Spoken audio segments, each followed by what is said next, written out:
इसके बाद ऋषियों ने कहा कि हमने सुना है कि भगवान शिव शीघ्र प्रसन्न हो जाते हैं।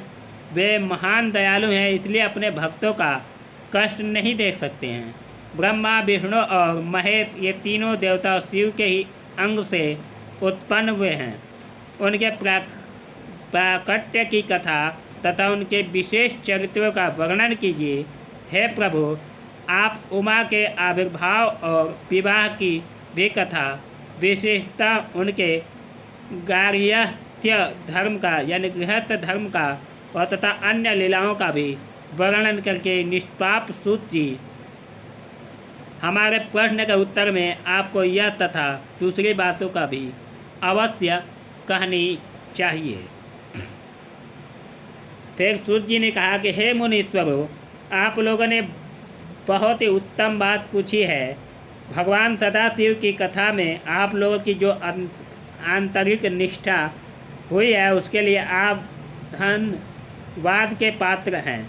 ब्राह्मणों, भगवान शंकर का गुणानुवाद सात्विक, राजस और तामस तीनों ही प्रकृति के मनुष्य को सदा आनंद प्रदान करने वाला है। पशुओं की हिंसा करने वाले निष्ठुर कसाईयों के सिवा दूसरा कौन पुरुष उस गुणानुवाद को सुनने से उब सकता है जिसके मन में कोई तृष्णा नहीं है। ऐसे महात्मा पुरुष भगवान शिव के उन गुणों का गान करते हैं क्योंकि वह गुणावली संसार रूपी रोग की दवा है।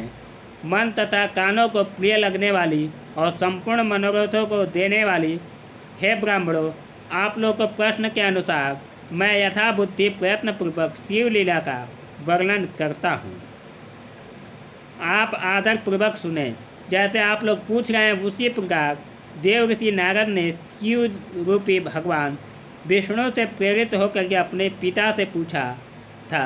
अपने पुत्र नारद का प्रश्न सुन करके शिव भक्त ब्रह्मा जी चित्त प्रसन्न हो गए और वे अपने मुनि शिरोमणि को हर्ष प्रदान करते हुए प्रेम पूर्वक भगवान शिव के यश का गान करने लगे। एक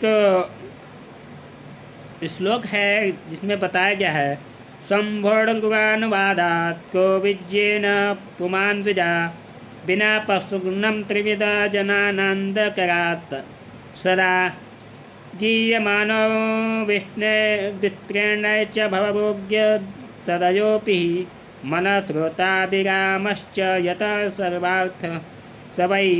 ये श्री पुराण रुद्र संहिता 1 का